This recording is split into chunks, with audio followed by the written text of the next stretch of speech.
Hello, everybody. Welcome back.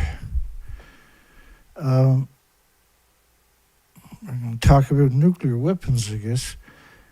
I'm going to start off with a song, anti-nuclear song.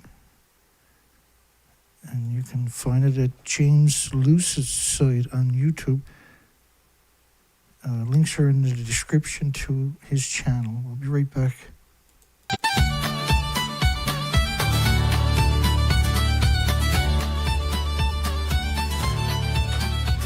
Come gather, good people, I'll sing ye a song of whales on the shoreline, laid heavy and wrong. The tide bore its burden, a sorrowful sight. The strandings o' the firth in the dead o' the night. They came in their hundreds, the dolphin, the whale, driven to shallows with a sorrowful tale. The learned men muttered on nets and no noise, but the seas bear a tally that none can disguise.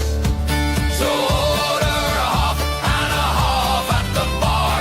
From Fukushima's waters the fallout sails far. Clap hands on the table, let everyone ken. The strandings o' the firth mark the folly o' men.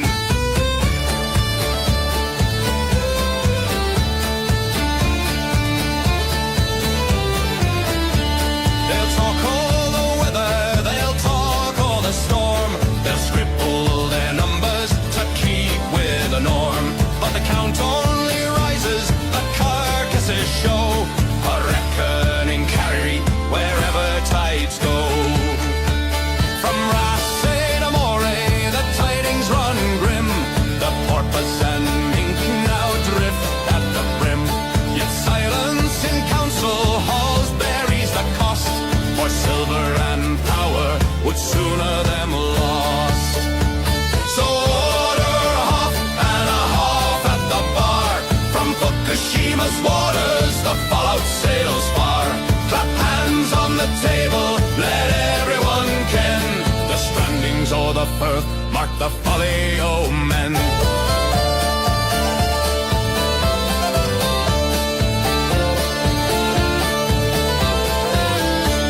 And if ye should wander the shoreline at dawn, where once the great singers and dancers had gone, remember the silence, remember the sound. The strandings o' the firth where the warning is found.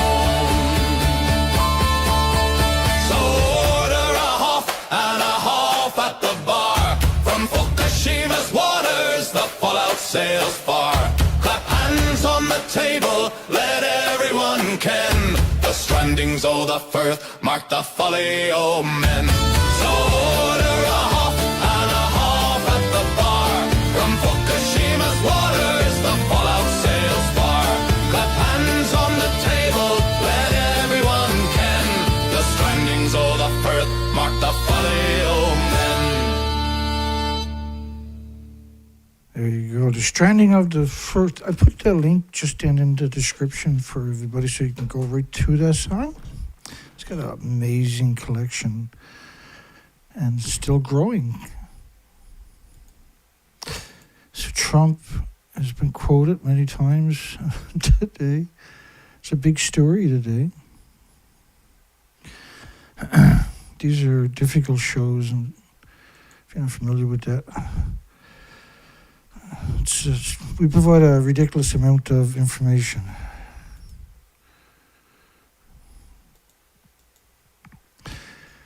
I was typing the wrong keyboards, and that's why I showed up during the song that time, because I was accidentally typing into the TriCaster instead of the other computer, right, that we use.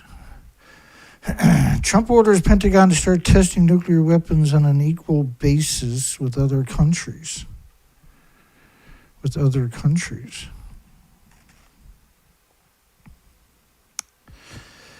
So let me just... There's a lot of headlines about that today.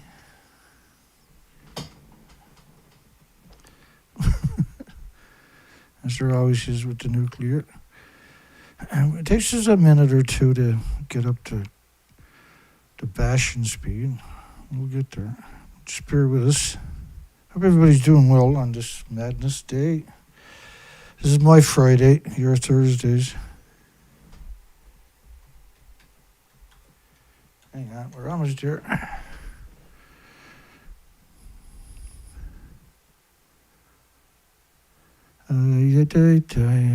Okay, so last 24 hours. Just going to bring up Google. Trump tells the Pentagon to resume testing. That's Reuters, which is not what he said, by the way. Right? Like, it's what he said, but not in the context, the proper context. Resuming nuclear testing is not as easy as you think. Scumbag political. ABC degenerate, which is Australia, right? The biggest media. What does Trump mean by nuclear testing? Doesn't Trump's nuclear testing raise the stakes? Blah, blah, blah. Trump's nuclear testing orders may boost Honeywell, BWX, which is the fuel processing. Trump orders Pentagon to start testing nuclear weapons. Is Trump launching a new nuclear arms race? So all your general media is lunatic media. But look at all the headlines on Trump. So what he said was, if other countries test, we are probably going to test too. And so remember in 1996, when India and Pakistan started testing out, setting off nuclear weapons tit for tat. And of course, France snuck in a couple of nuclear weapons on the sly and got caught. But I can't remember the numbers. We cover so much, and there's so much worldwide. Should nuclear industry shakers and movers be designated as terrorists? And enemies of humans, species, and water. And so really it's enemies of water. Because water will poison all species anyway, humans included, right? The 8 million species. And radioactive fallout is the perfect way to poison all the water on the planet. You can poison all the water, and then the attributes, the illnesses and diseases, the autoimmune deficiencies and injuries won't manifest a lot of the times for many years. But they certainly will. And that's why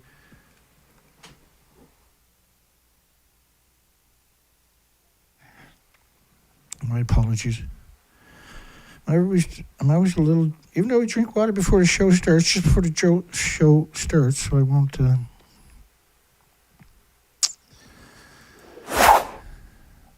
Trump orders the Pentagon to start testing nuclear weapons on an equal basis with other countries. It's a very deceptive way for the average person who's reading that the connotations are not the same as it is for me and you who is familiar with this topic, right? A lot of people think, well, they're going to start nuclear testing. And right, there's a composition, it's not RICO or, I can't remember the name of it. So there's compensation for communities that were in the so-called downwind, as if the wind only blows one way apparently, to the nuclear industry. Everybody's downwind of a nuclear release. I'm going to show you pictures. It's going to be hard to look at. But this is the adverse side effects of radioactive fallout. Here's another one. These are children from Chernobyl. They're abandoned, nuclear industry. They're abandoned. Their parents put them in, walked away from orphanages. And there are foundations, right? Like the British Foundation that, I can't remember how many, but I know at least 6,500 open heart surgeries for the children because of radioactive fallout from Chernobyl. And these children are abandoned in orphanages. They don't have radios or soccer balls or TV sets. They have no one to love them. These foundations will show up, and that's probably the first time they've ever been hugged. The nuclear industry has created millions and millions of children like that. So more nuclear is not a good thing. It's a terrible, terrible thing. And we've already had, we should learn by our mistakes, we would hope. And so if you look up list of nuclear weapons tests, So they said there was 2,476 nuclear devices around the world, and 520 atmospheric nuclear explosions. But if you take the kiloton of, because like say the former Soviet Union biggest weapon nuclear bomb test was 50 megatons. They estimate it could be a lot more than that. It most likely was, and when you look at the attributes of it, you assume it actually had to be. Whereas it broke windows 700 kilometers away, for instance, 700 miles away. So their biggest bomb was equal to 4,000 Nagasaki bombs going off at the one time, 15 plus kiloton bombs, 4,000. So if you divide all the nuclear weapons into kilotons and then divide that by Nagasaki, Hiroshima size nuclear weapons, and if you look at the damage and the radioactive fallout from those particular weapons, they're a really good litany. They're a good bar to measure for a measurement. You're talking about over 33,000 nuclear bombs. And so if, the Soviet Union bomb, and a lot of it's hid away from you. A lot of you can't appreciate it. But ocean water is different too. And so ocean water, all this temperature liberates the sulfur from the ocean water. And as sulfur becomes spherical balls, sulfur peroxide hydrogen buckyballs, technically is the name for them, but these spherical balls take on the shape of a soccer ball, can ingest isotopes. Curium isotopes, by the way, are the biggest byproduct of the irradiated fuel rod. You need lead shielding 20 times thicker for the curium isotopes, for curium-244, for instance, than you do for plutonium, which is named after the devil because of its particular attributes. You're guaranteed 3 tumors if you live long enough, and which is the typical skeleton and lung, then liver. Most of the animals will die from the bone tumors, which is a terrible way to die, by the way, for anybody or a species. And so the Soviet Union set off in a single bomb the animosity equivalent of 4,000 nuclear weapons in fallout, radioactive fallout.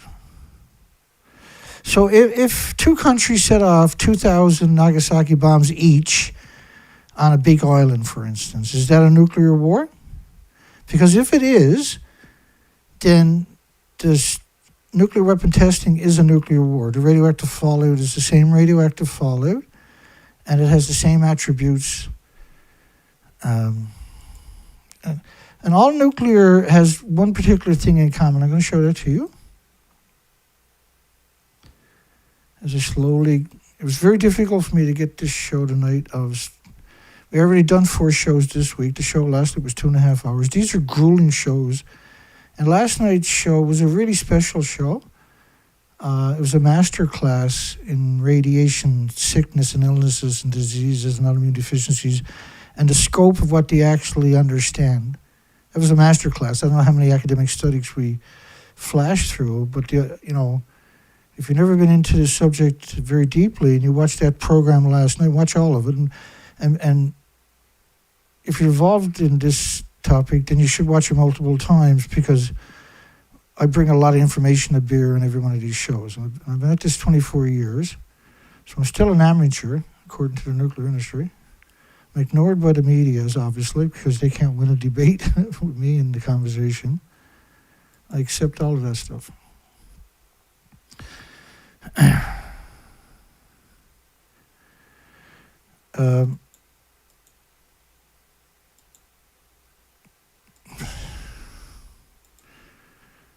Okay, so let's talk about Operation Castle Bravo for a second. The radioactive fallout from Castle Bravo. So this was a video from the Marshall Islands during the Castle Bravo. They call it a test. Now, this was equal to 1,000 Nagasaki bombs. or let me play that.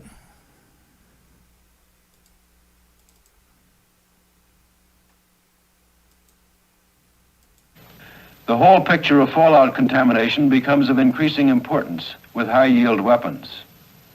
In one program, drone ships were sent into fallout areas to evaluate the worth of a washdown system for ship decontamination.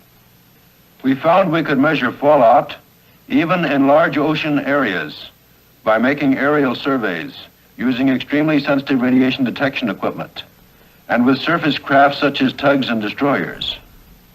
As a result of these measurements, we were able to document for the first time fallout data from high-yield detonations.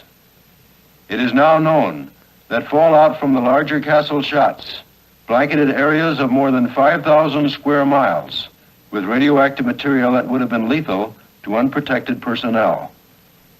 This one result gives a new insight into a method for using high-yield weapons in both strategic and tactical situations. So 5,000 square miles was lethal doses.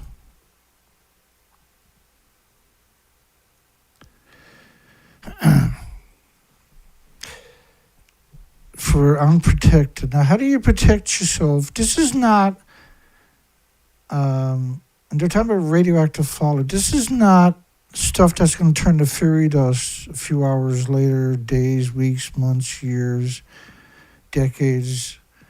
It's still going to be just as brutal, but it's going to be spread out even further, and the effects take a lot longer to manifest, but they will. That's the madness of what we're talking about. So, radioactive fallout, think there's 1,000 fuel pools at nuclear plants and universities, etc., national laboratories, Mayak, Hanford, whatever, worldwide. And here's what happened. So this is a study based from the French government, the IRS, on a spike in radiation worldwide from Japan. It's based on 31 days. When this model stops, you're at 31 days. And so it started on, you can see at the top of the screen, it's 11/3, the 11th day, the 3rd month, March 2011. So radioactive fallout from the fuel pool has the same attribute. So when you take a reactor core, a chunk of reactor core, 1/3 of the reactor core after the first year at a brand new reactor, and the fuel pools are empty, and you fired up the reactor 12 months ago, 13 months ago. But you're going to have to change out some fuel. So you're going to take that fuel and put it in a fuel pool. Now, that reactor was boiling water for 1 million homes and businesses. And it does that by splitting atoms. And the atoms, if you get infested by them or they're in proximity to you, they destroy your chromosomes, your cells, your DNA every second. They're exploding energy in every direction almost at the speed of light. And that's how they produce enough power to power 1 million homes and businesses with that energy. But that energy is not indigenous from the solar system. This is what we call it anthropogenic man-made elements. And this is why we have terrorist laws and everything else, right? And so a nuclear bomb or a fuel pool. And so the reason I'm showing you this is because once I show you this, I'm going to show it to you again and explain to you how a bomb, even testing radioactive fallout, actually works. So this was the French government based on radioactive fallout from Japan, based over. So think of a snowstorm that starts in this single little spot. And you're at day 10 of the radioactive fallout. Now you're almost at day 20. Day 20 is right here. That's 20 days of radioactive fallout, 25 days of radioactive fallout, almost 30 days of radioactive fallout. But at day 20 of radioactive fallout, you covered the whole planet in radioactive fallout that never goes away. And so all the radioactive fallout that we produced in history is still out there in circulation. It's absorbed into plants and animals and humans and trees and you name it. It's sequestered. Wherever it's to, it's sequestered. And so if you have a forest fire, you'll liberate it from the forest back into the environment. You can't destroy it with enormous temperatures like incinerators or forest fires. And if it's in a human and it kills them, and it will eventually, if you don't die from something else, that'll get them eventually. There's heart problems, liver problems, lung problems, respiratory, pituitary, thyroid, adrenaline, Alzheimer's, dementia, autism, diabetes, Down syndrome, schizophrenia. And the reason you see these mental health issues is because your body is under siege with white blood cells trying to repair the damage every second and attack the sources. And so you get thousands of anthropogenic man-made atoms into your body of strontium, uranium, plutonium, americium, iodines, neptunium, you name it. And what happens, it's in your bodies, animals, birds, insects, and everything else. It explodes. So it's wrecking chromosomes, DNA, and cells. It's wrecking your organs, permanent lesions to your organs. At just 11 atoms per kilogram of your diet. 50 atoms per kilogram is permanent lesions to your organs, by the way. And that's very, you can put 200 million atoms on the head of a needle, you can't see it. So it's very dangerous in very small amounts for very long periods of time. So your body attacks it, the explosion every second, it attacks the damage and tries to repair white blood cells, and attacks the source every second with a massive amount, like an army of white blood cells will go out there every second in response to the damage and the pulse of energy. And that's forever. So you're displacing your red blood cells for every white blood cell. And so the more is in your body and the more intensity, like this was a cesium-137 study of the spike in 1 million to 10 million atoms per cubic meter of air. Now, Fukushima was an extraordinary event. They covered it up successfully, but that doesn't mean it didn't happen.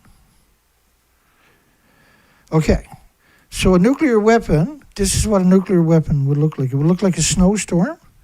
If you can think of a snowstorm where the snow never melts, the snow never goes away, the snow never stops falling, because radiation has the effect of radiating things.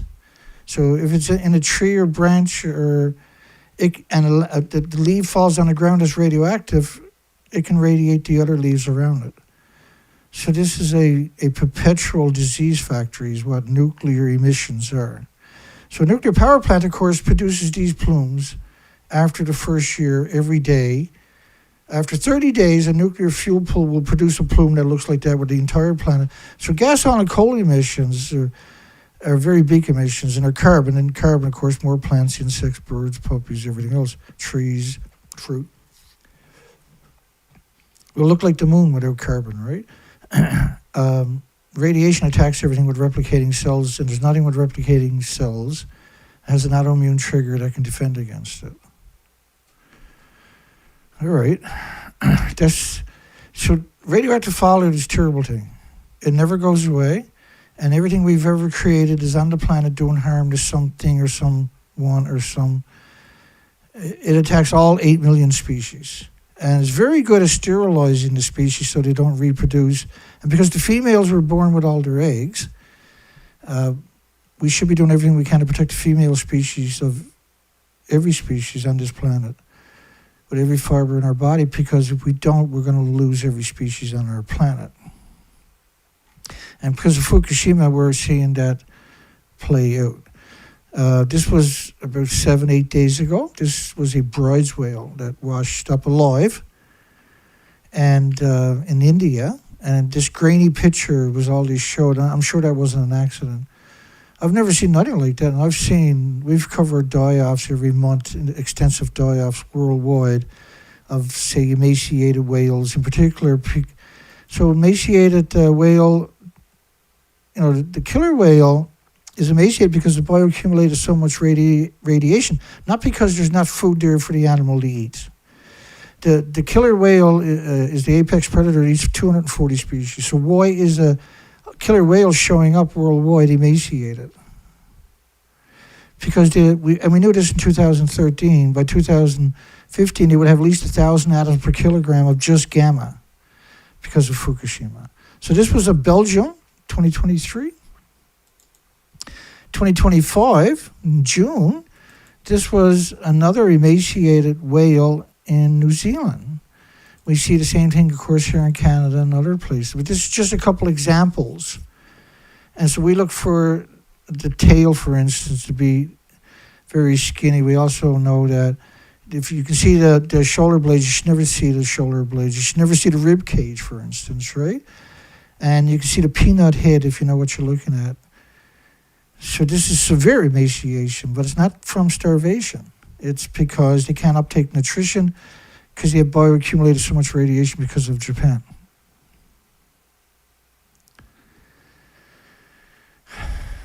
And because the radiation, this model is 1 million to 10 million atoms of cesium-137 per cubic meter of air covering the entire planet. This was a spike. And these numbers are pre-Fukushima numbers. Right, so it's 1 million, 10 million times of just gamma. You can't just have, you need, and if you're not familiar with me or this stuff, you need to go back later this week or whatever, the weekend, and watch the first part of my last night's show, of the tritium titled show. And I introduced you to all the isotopes that were in that exact same plume with that documentation. And the per liter, per cubic meter of air, or per square meter underground disposition radioactive fallout. Okay, let's come back here now. So list of nuclear weapons testing. Remember, all of these nuclear weapons had produced these plumes each. And the United States have an act where they paid out billions of dollars to victims in the communities far, far away and now they only recognize certain illnesses and diseases, right? They're very dishonest in that, but they still paid out billions of dollars. And if they were honest, then the industry would be scuttled immediately. So France, for instance, their nuclear weapons testing, now all underground nuclear weapons testing, by the way, vented into the environment immediately. If you look at the videos of the underwater, and they're available on YouTube and everywhere else, declassified ones. But to show you the weapon underground testing, and you see these massive plumes ejected right out of the ground, the earth splits open. So that wasn't contained. That was released directly into the environment. And in many cases, it's worse because these cracks in the ground, you can't mitigate those. It's so radioactive. Some of these places are still 400-degree temperatures. And incredibly radioactive. So every time you rain or snows, all this water is ending up in the water table. It's incredibly radioactive. It's a weapon. Just that one nuclear underground testing hole is a weapon because of the way the contamination will proliferate for many, many, many, many eons. So the French government's nuclear weapons testing in the French Polynesian Islands was equal to one Nagasaki bomb a day for 12 years. The animosity equivalent in radioactive fallout, low-level, so-called low-level radioactive fallout. This next video is French and Algeria. You know, what they done to the Algerians to get their hands on cheap uranium was they created a civil war that has been raging for 60 years so they can get cheap uranium to fuel their disease factories surrounded by farms. Because almost every nuclear power plant is surrounded by farms except for a few. Because you can't contain the radiation from the fuel pool, so farms is the best way to keep the numbers down locally. And by proxy, they have to poison you in the supermarket because they can't retain the vegetables that bioaccumulate the radiation, and they have no intentions. It's not an accident that all the fuel pools, reprocessing sites, fuel processing sites, nuclear plants worldwide are surrounded by farms, I can assure you. This was a video from a couple of years ago. Damning allegations have just surfaced about France's nuclear testing program. Between 1960 and 1966, France conducted nuclear tests in the Algerian desert. tests that have left a lasting legacy of serious health issues like cancer among French soldiers and the populations of North Africa, according to a confidential military report published in the French daily Le Parisien. The French army used its soldiers as guinea pigs, sending them into blast areas to study the effects from the fallout. French Army veterans groups have long claimed exposure from the testing made them sick. A quarter of an hour after the explosion, we were given orders to depart for Ground Zero. And we operated there for, I don't know how long, 1 or 2 hours. The confidential report recounts the details of an experiment codenamed Gerboise Verte. On April 25, 1961, 300 tanks and infantry carried out maneuvers within 300 meters of the atomic explosion. The goal was to study the physiological and psychological effects from the blast. The French Minister of Defense denied knowledge of the report and said the doses received during the tests were very low. He said a law passed last month could make it easier for test victims to receive compensation. This bill will allow compensation for all victims of French nuclear tests, for the entire loss suffered, and the same rules will apply for everyone. But many veterans still feel they've been abandoned to their fate, sacrificed on the altar of nuclear weapons. And so that didn't pan out, right? The victims still haven't received. I mean, and what they want the victims to do, the money, like in North America, they give to the victims is use that money for radiation therapy for the radiation damage caused by the radioactive fallout that killed their loved ones. Then they want you to kill them with radiation therapy. Radiation therapy is murder. There is no such thing as radiation therapy. So that shows you how dangerous an industry can get when it has no checks and balances. And so, because that was a different time and a different place and a different year, we don't live in that world anymore. And we have a lot of documentation now to quantify that radiation is very harmful to everything with replicating cells. So I'm not going to go through these individually per se. These are all radiation damage from low-level radiation. So they've studied radiation, and last night I provided an absurd amount of this stuff, but just to quantify that they know what they're doing and radioactive fallout and why nuclear testing is such a terrible idea, I'm going to show you, just run through these studies so you can see that they know everything about radiation fallout. They know everything. There's nothing to, and if you're not familiar, you need to watch last night's show to get the rest of that insight, because last night was a master class in radiation illnesses. Redox interaction, induced cardiac toxicity, and of course I'm censored pretty heavily, right? Toxicity in cancer therapy, the list goes on. They know everything, and they being a lot of academics, millions and millions of academics. Most of this, there's 4.3 million studies produced each year in North America. Most of it's hid behind Elsevier, Springer, and Wiley's journals' paywalls, even though you paid for it. And most of the studies each year are man-made anthropogenic radiation, not important stuff, helpful stuff, useful stuff. And then it's hid behind paywalls. And you're paying for it, the world pays for it, the countries are paying for it. And we're only talking North America studies. So like there's no illusions when you look at this stuff here that they don't know absolutely everything about radiation. A lot of these studies are obviously to downplay the significance of radiation, but you don't study every biota, every fungus, every insect, every animal, mammal, every creature, every bird on the entire planet of its radiation impact because it's harmless. You study it because it had an adverse side effects, and sometimes incredibly catastrophic. And we broke the food chain post-Fukushima. Fukushima broke the food chain. It was a pulse event. It was roughly 8 fuel pools at the top of 4 reactor buildings. Lost their entire inventories, which was around 36 reactor cores.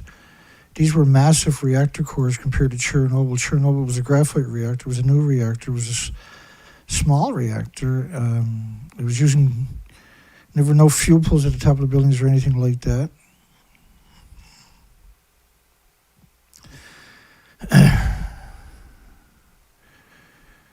And I think yeah, that's right, called it. We had 14 isotopes last night from Fukushima radioactive fallout. And a man-made isotope, it pulses energy at the speed of light every second. So some of these studies were 220 million atoms per liter. That's 220 million pulses of energy almost at the speed of light every second per liter of just that particular isotope. And they don't travel by themselves. So they understand, these studies, I'm just going to flash through the rest of them, are meant to make sure you can appreciate the reality that they know everything there is to know about anthropogenic man-made radiation, and they know that it has no redeeming qualities, and that it's actually a crime against humanity and the species. And it's a curse to anything, to biodiversity and the biotas and the basis of the food chain, the oxygen chain, the carbon sequestering chain.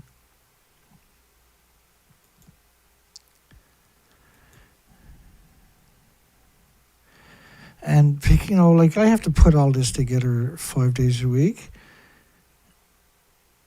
And sometimes I wonder, is the post-traumatic stress from,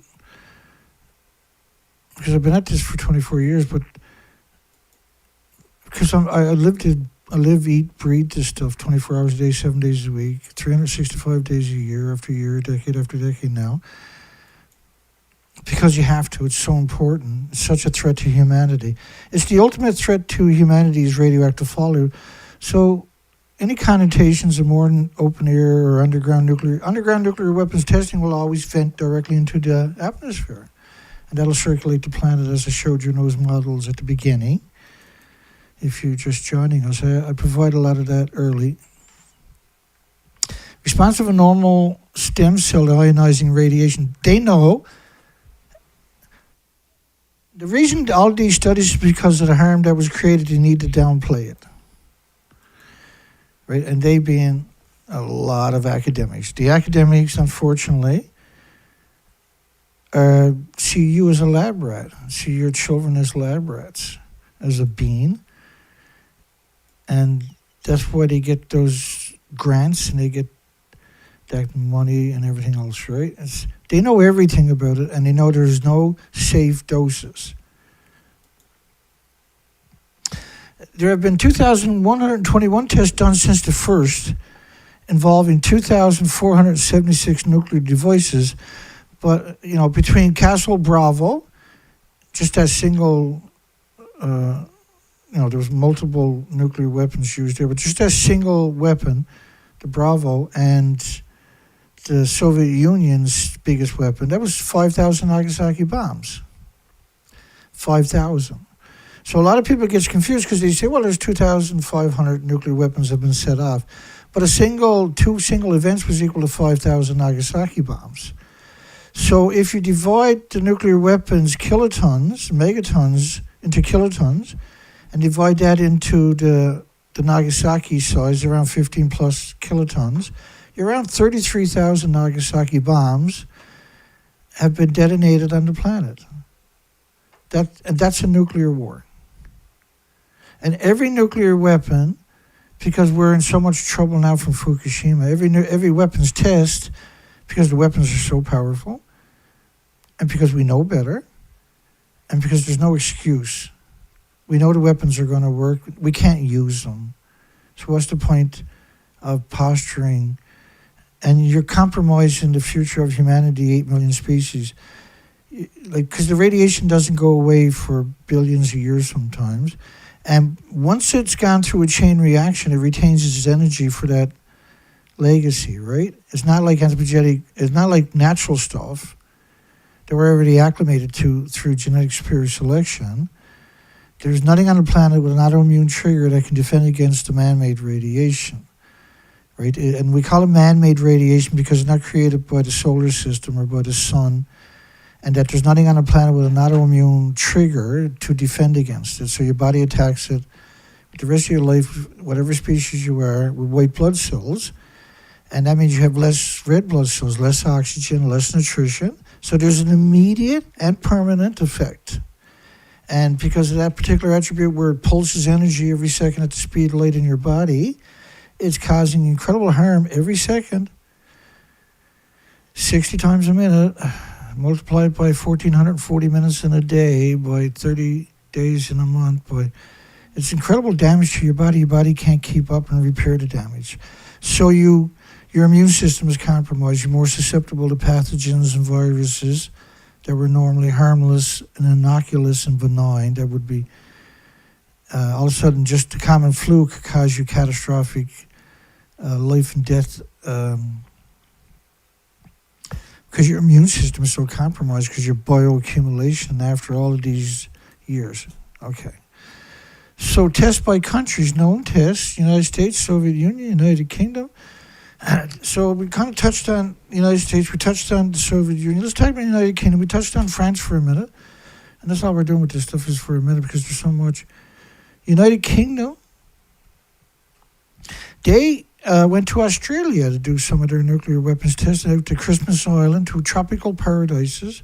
And the nuclear industry has already destroyed all of our tropical paradises with nuclear weapons. Right, the Bikini Atoll, Christmas Island, Montebello, Maralinga, French Polynesian Islands. These are tropical paradises. They're also nurseries for keystone species. And so the long-term implications is catastrophic to the biodiversity and by proxy to the oxygen on the planet. Because if you take out the surface layer with radioactive fallout right away, which is the phytoplankton, the basis of the food chain, the oxygen chain, the carbon sequestering chain.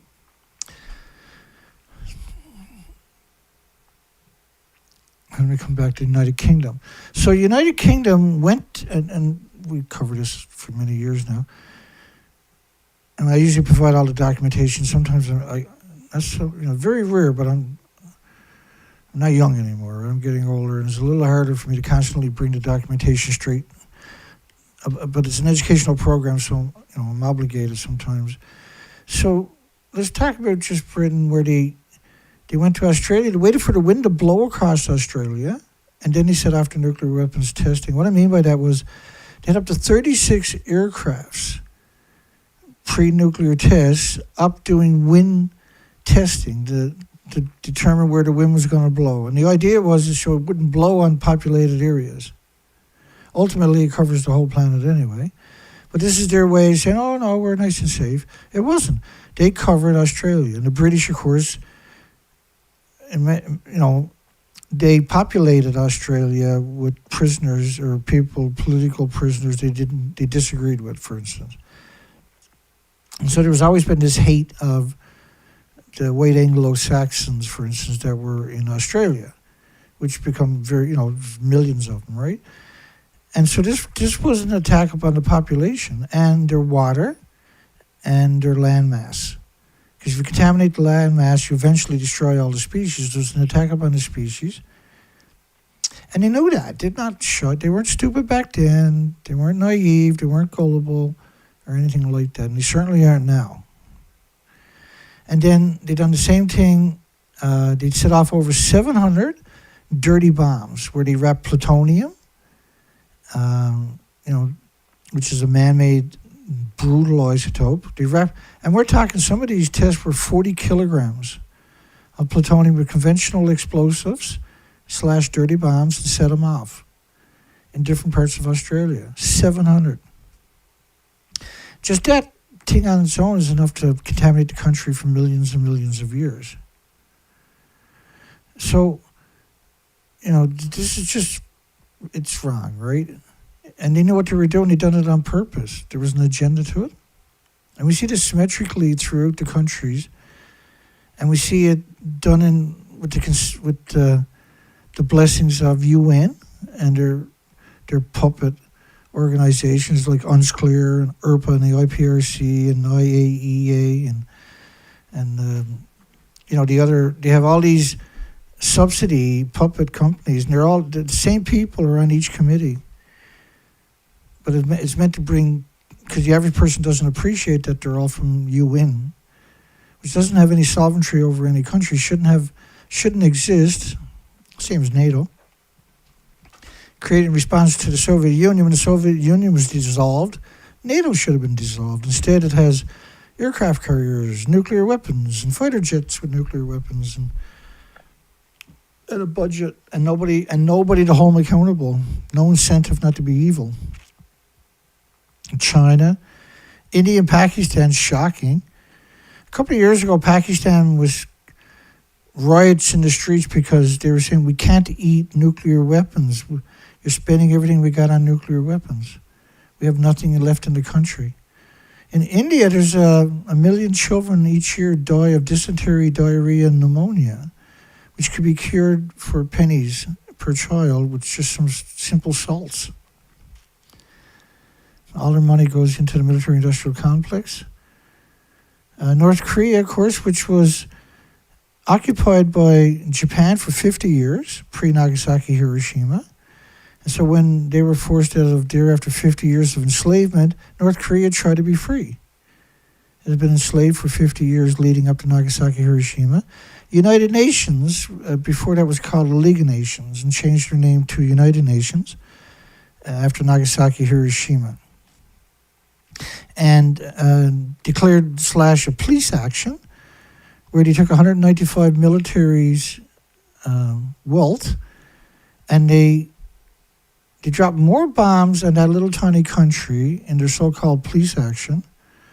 They burnt down every village, every small town, every small community, every city in the entire country with napalm. So they were attacking the population. And they dropped more weapons than the entire World War II on that little tiny country. That has an incredible amount of resources in those mountains that they wanted. And they called that a police action. That was their first official as the new / United Nations, which they were the same thing as League of Nations. The average population, of course, there wasn't mass communication back in them days, right? And then, all these countries doing their nuclear weapons testing, that radioactive fallout is extraordinary. United States, 1,032 tests, 1,132 bombs, 196,000 kilotons. So just talk about that for a few minutes. And there must have been 60 headlines today that Trump was going to do nuclear testing. A lot of them with no context. The majority, 90% of them framed it so that, like, the other part of this equation didn't exist. Trump is going to okay test if other countries are doing it. They didn't put that other country's part in, per se, right? So the media is insane, but you can't have, they're so fixated attacking Trump, same as before, right? You had to give up watching news the first time because the media spent all of its time attacking him. Okay, so we got 196,514. 196,514. And we divided by 15 kilotons.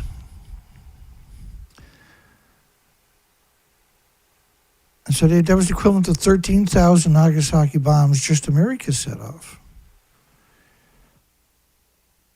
It's the same radioactive fallout as 13,000 Nagasaki, Hiroshima-sized bombs. And the fallout from that was found in the glaciers worldwide within 1 year.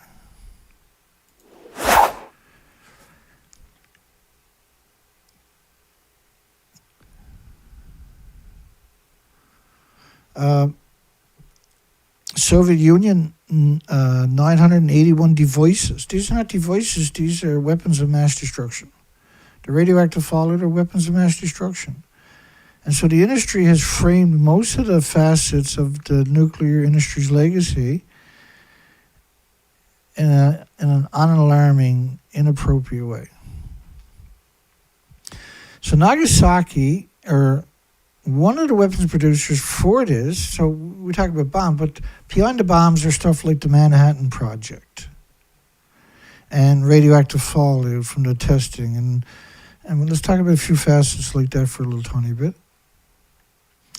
So just during the first 10, 12 years, Hanford Nuclear Site, so-called reservation, 585 square mile nuclear wasteland, where in the first 10 years or so, they dug 41 miles of unlined trenches, where they dumped, dehydrated, which means they evaporated 3 or 4 times more into the environment, of radioactive sludge. This sludge was from the original processing of fuel.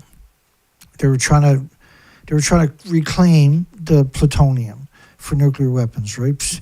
You know, Hiroshima was a uranium bomb. Every bomb after that has been a plutonium bomb. And in order to produce the plutonium, the original techniques were, just hit and miss, right? And very messy. So they dumped 450 billion gallons of sludge. And the sludge is after they had dehydrated it. They heated it up and let it boil off. And the toxicity of this stuff, like a cubic centimeter of it, for instance, is splitting atoms at a catastrophic amount. And a cubic centimeter is multiple sieverts. So it'll actually melt your organs if you're in proximity of it within about 20 minutes. And so they dumped 41 miles of unlined trenches, 450 billion gallons of that directly into the soil on that right alongside the Columbian River to Hanford Reservation in the United States. That's equal, because let's talk of it in the context of aquarium. So if you took a 6-foot aquarium, 518 feet tall, wrap it around the entire planet, more than once, that's what they dumped in the soil in just one place at one moment in their history. So when you start talking about all they dumped in the ocean because of the nuclear weapons, and estuaries and streams and rivers and landfills, France just recently came out and acknowledged that they dumped 200,000 barrels of radioactive sludge into the ocean, into the Atlantic, on the continental shelf. They're going to try to recover it allegedly. But the problem with the barrels,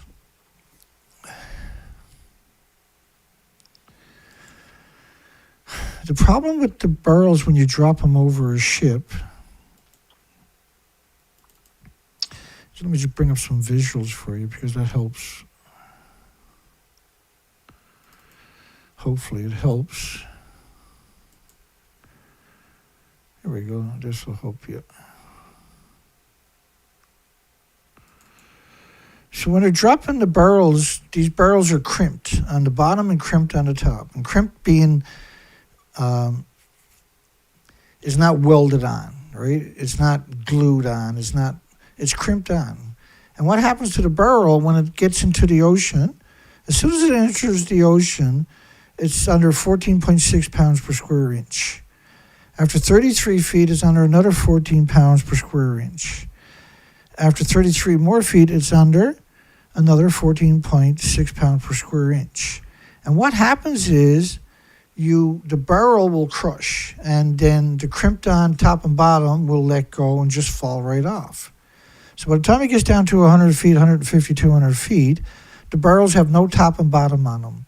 Now for the barrels that are only half filled and don't sink right away, they have sharpshooters that will shoot them and sink them.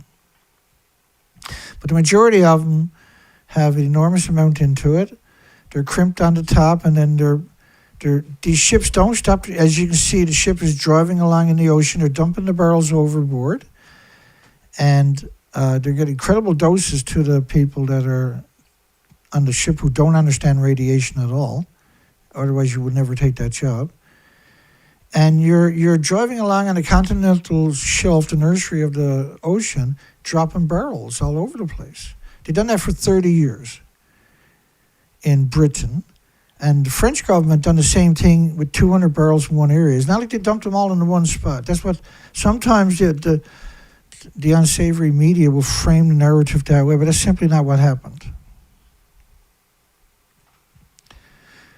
That's not what happened.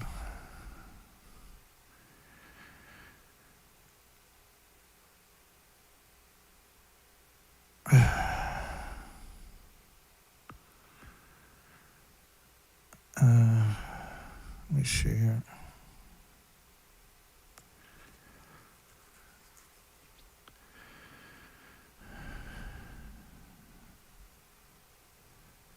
Let's keep her rolling here. I see we had a... And so the radiation, for instance, for children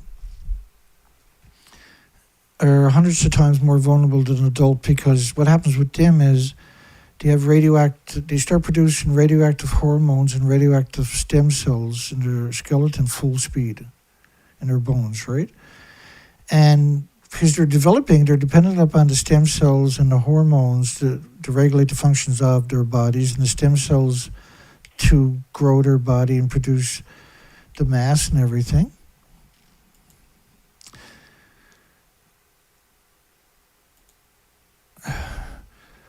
We have to protect the females. In particular, they're 4 times more vulnerable than the males. You have to protect the males.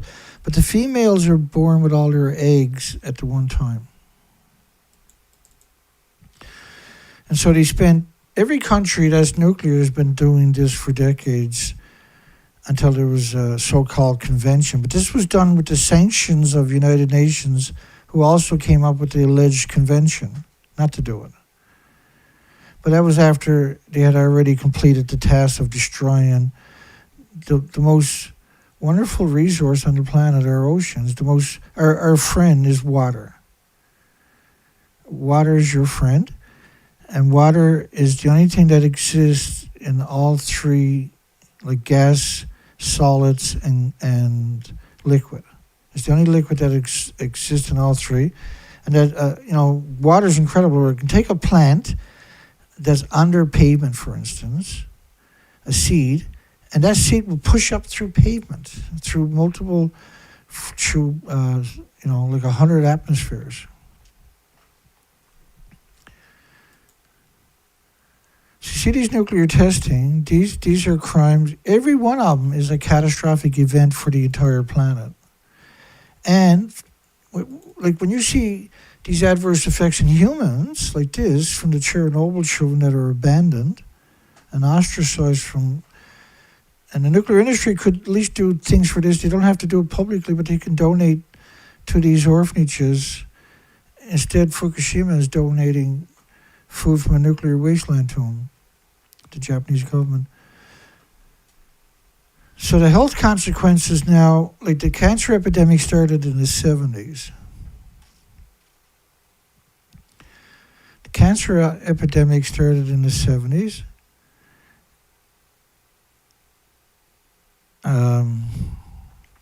This was during prime nuclear testing, of course, right? The 70s, they were at it already for 2 decades. The underground testing was all vented into the environment. And they don't hide it. They downplay every facet of it, right? So this was a thermonuclear weapon, the Castle Bravo. The Americans were always behind the Soviet Union. When the intelligence agencies wrecked the Soviet Union, and then Gorbachev finally dissolved the country. A lot of people don't appreciate the significance of something like that, because not only did you dissolve a so-called an entity, a country, you dissolved the patents of that country. You dissolved the pensions of that country, for instance. And the identity of a country, of the people, because of a politician and because of an industry. That's really unconscionable. that it would wield that kind of influence. We've sent a lot of satellites into space with nuclear material, vicious nuclear material. In fact, another thing about the nuclear weapon industry, it produced so much americium-241 that instead of using other technologies and techniques in smoke detectors, they decided the best way to get rid of the americium-241 because of longevity and its toxicity was to put it in people's smoke detectors. So every year there's 1 billion plus smoke detectors sold with americium-241 into it, which is incredibly poisonous. If you ingest it and you ship it to your landfills, where a lot of time it's incinerated and then burnt into the environment, released into the environment forever. And then it's the same thing with the emergency signs, which usually only last 20 or 30 years. They stop working, so the people that own the clubs or the buildings will just buy a new one, they'll throw that one in the garbage. Well, that is full of tritium-3H, and it's got an absurd amount into it, so it can glow in the dark. That's released into your landfills or burnt in incinerators and released back into the environment. You can't destroy it by doing that.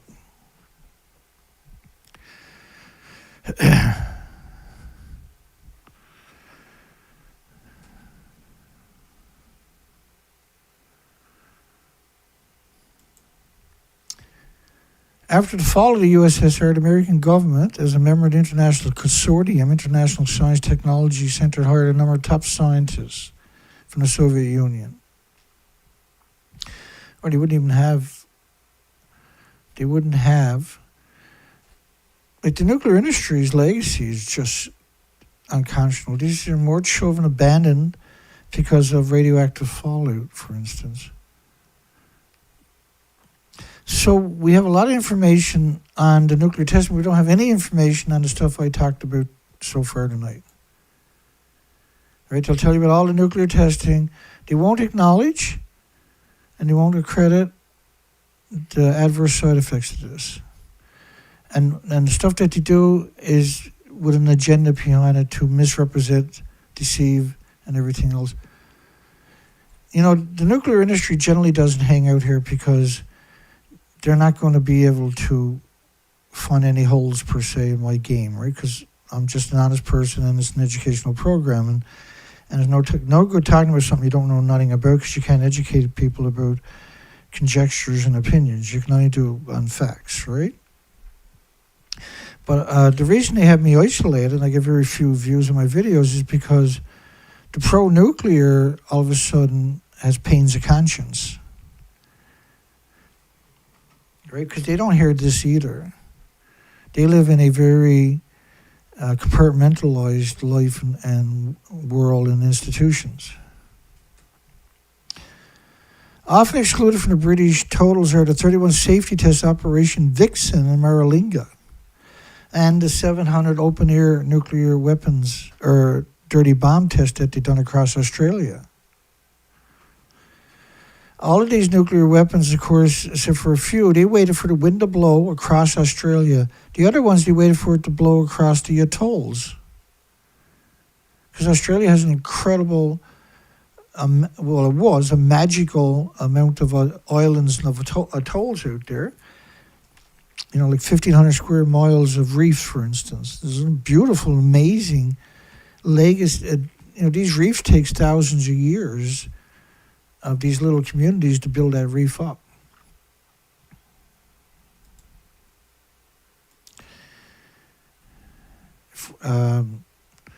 But the United States of America nuclear industry done to the Marshall Islands was equal to a Nagasaki bomb every week for 12 years.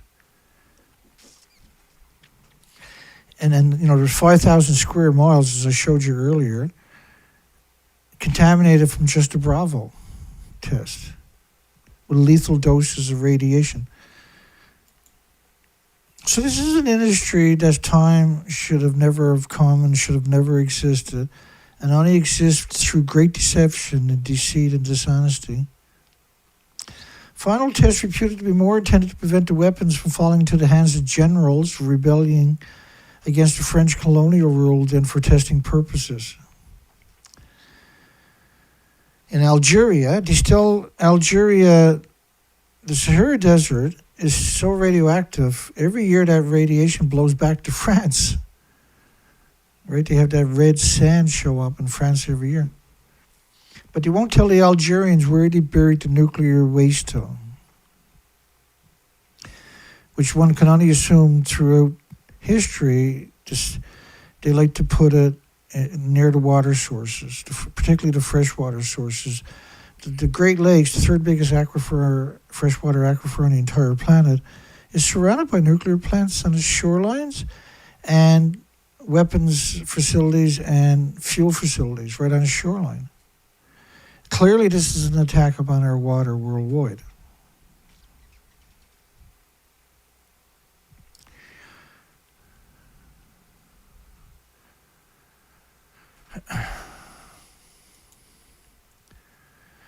The Republic of China conducted 45 tests, but what did they do with all the nuclear waste? What did they do with all the nuclear sludge? What did they do with all the nuclear barrels? Because when you talk about the development stage, the original 10, 20, 30, first 10, 20, 30 years, there was no rules. They dumped everything because it was so toxic. Russia, the Soviet Union rather, the Tetsur River, there was around 7,500 little tiny communities that were abandoned way too late because they had the original push for the nuclear weapons. They sacrificed their country by dumping all of their radioactive material, which is, they used prisoners to do it. And apparently they didn't, if they pushed the wheelbarrows down to the river, they would have died that day from the exposures. And just dumped it into the river. What happened at Mayak multiple times, which is the fuel processing, the plutonium mixed oxide fuel processing, weapons production, fuel production site in the Urals, had multiple events, meltdowns and everything else that were catastrophic for thousands of square miles. But they're still going strong today, all these years later. It's unimaginable. The Russia has 18,000 dumps in the Arctic.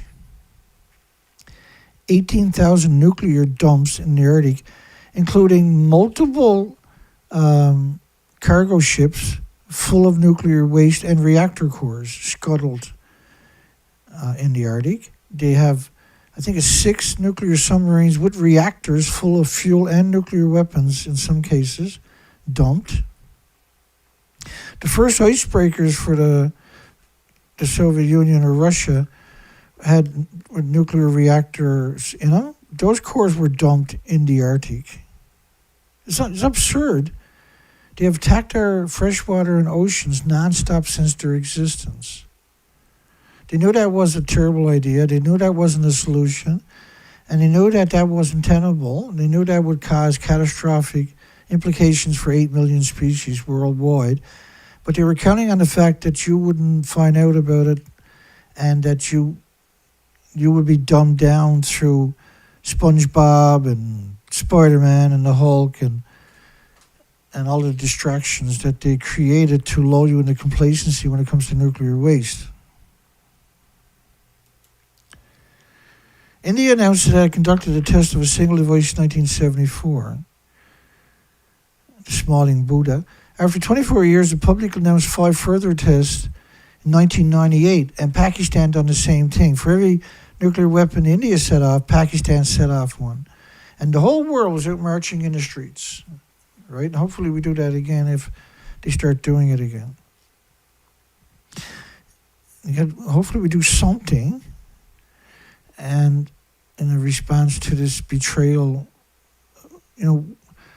we're supposed to be the stewards so there can be a future generation, so there can be future species. We abrogated that. That's our responsibility. We're obligated. It's our obligation. Not just because of Magna Cartas or Bill of Rights or constitutions, but as stewards of the planet, those in the know have an obligation to do more than their share because that's the burden, because the rest of them are complacent.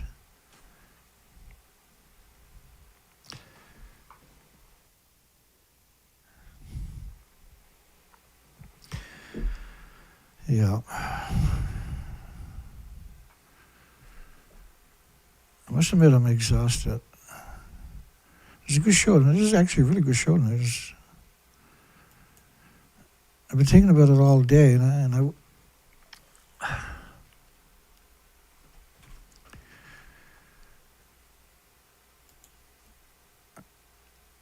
around 24 nuclear cold tests were carried out by Pakistan and were classified until unannounced till the year 2000. There's a lot of that we've never heard about, never found out about. There's a lot that's been dumped, like the Broken Arrow narrative you're probably familiar with. In 1998, Pakistan responded publicly by testing 6 nuclear devices to what India had done. France set off a couple in the background and they got caught, thank goodness. But it didn't matter, apparently. They never suffered any consequences. And people the majority of the people can't appreciate the consequences.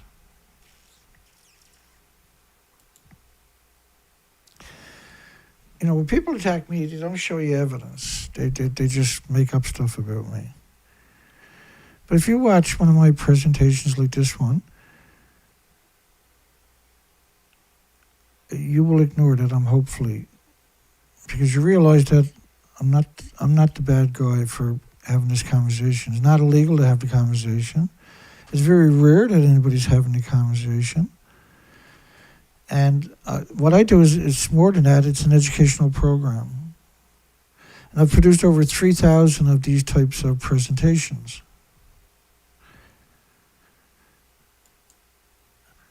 It's a very difficult, very time resource intensive. We've done 6 years of research expeditions after Fukushima.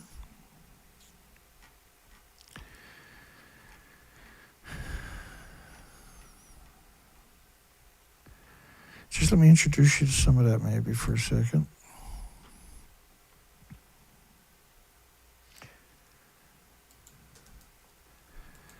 So after Japan's nuclear reactors melted down, there was 4 reactors, reactor 1, 2, 3, and 4. And we followed that closely. So I launched research expeditions for 6 years, 4 to 5 months a year on the ocean by myself. And because, you know, I'm not exactly the most popular person on the planet, right? So it's very difficult to keep this whole operation moving forward. I currently need an engine for that boat there desperately. And I don't know how to give up. So from Vancouver, British Columbia to Alaska is 27,000 islands. I spent 6 years in nasty, terrific conditions, by the way.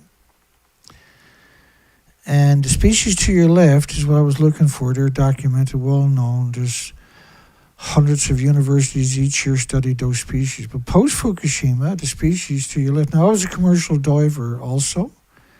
And so I'm very familiar with all those species. I lived there 100 days at a time on the ocean, diving 6 hours a day on the ocean floor. I'm very familiar with all these species. And I lived and dove those spots before Fukushima. The species to your left were missing. They were there after Fukushima, but after a few years, they disappeared. So the species to your right are where I was to, and I went there multiple years, the entire coastline. And so we had a lot of documentation at this stage. We wanted to go look ourselves, and boy, oh boy, was that quite a nightmare. So we went back for 5 more years to see if the species recovered. CCM remained dispersed throughout the water column from the surface to the ocean floor. It feels like it was yesterday, you know, that I came off the ocean.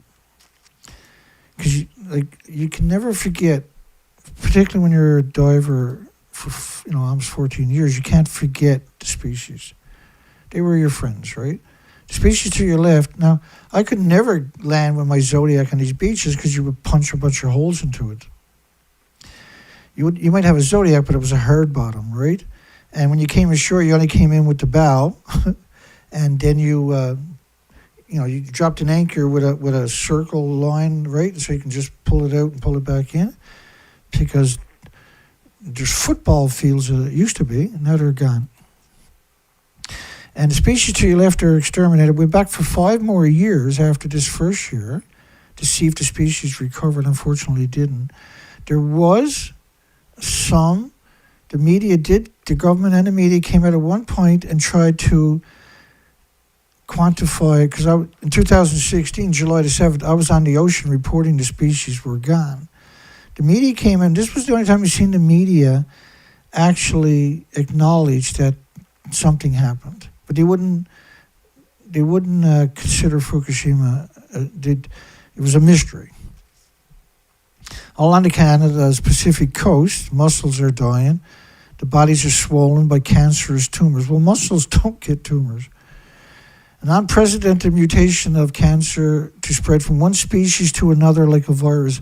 So what they're saying is cancer spread from these species to these species, to those species, to these species, and wiped them all out post-Fukushima. That's why they disappeared. They were trying to explain why I wasn't finding anything on my research expedition.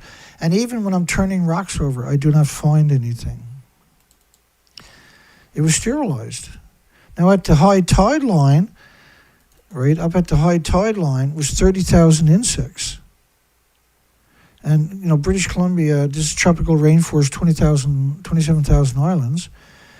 At the high tide line, there's a 19-foot tide exchange roughly along that coastline. So there's a huge tide exchange, right? The species to your left are exterminated. I went back for 5 more years. Those species never came back. Now, the first year I always felt I would find an oasis, because there's 27,000 islands, right? So you figured eventually you would start to find something that resembled what it looked like in the first couple of years after Fukushima, but then it all disappeared post-Fukushima. And so we broke the food chain. Because Fukushima, we had 70 years of emissions from the industry, dumping, meltdowns, you name it. Right, all the fuel pools worldwide are still splitting atoms directly into the environment. Right.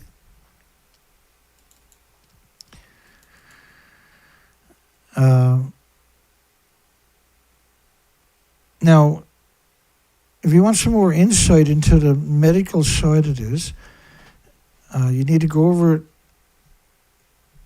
I'll just go over there for a second.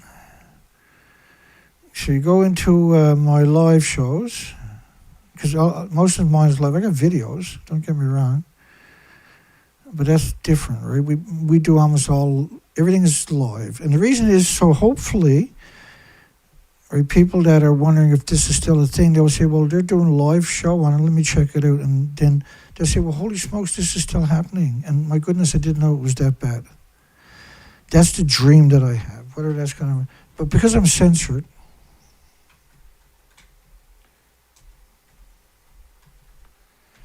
so if you type in Chernobyl, you get shorts of Chernobyl. You get Chernobyl, 36 years of misery. That's 3 years ago. And if you start watching these videos, you're going to see in the background all kinds of studies, Down syndrome, and you're going to see all kinds of studies and all kinds of studies for 2 hours and 30. And what I'm trying to show you is after Chernobyl, they studied every facet of the ecosystem because of radioactive fallout. They found it, and they wanted to play it down. But it's just to a certain, right, a certain little tiny laser amount of people they were trying to convince that it was harmless. But when you look at the big picture, and if you watch a couple of those anniversaries, you're gonna get around 900 academic studies. I'm just gonna flash through it. But then you'll get insight into that they study everything because radiation attacks everything. And they study everything because they know they're going to find it. They know they're going to find it. And they get the funding because they know they're going to find it too. They're in the know. Okay. And same thing with Nagasaki, Hiroshima, for instance.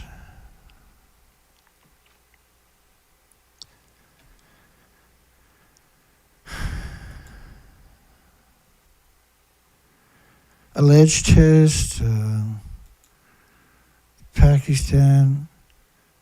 And so let me finish off North Korea. We were talking about North Korea earlier, where pre-Nagasaki, Hiroshima, they were brutally occupied by Japan. It was brutal occupation for 50 years. And then United Nations attacked them, and they burnt down every community, village in their country with napalm on top of everything else. Millions dead, millions missing, millions in refugee camps, millions unaccounted for, millions of orphans. United Nations and police action. And they've been ostracized for over 70 years by United Nations, by 195 countries. So North Korea has been ostracized and denied for 120 plus years. It has been an outlier. It has never been given an opportunity. It has always been demonized. And you notice, whenever you see the media, it's always demonized, right? It's used as a catalyst to justify more nuclear weapons, more military embargoes, etc., more military.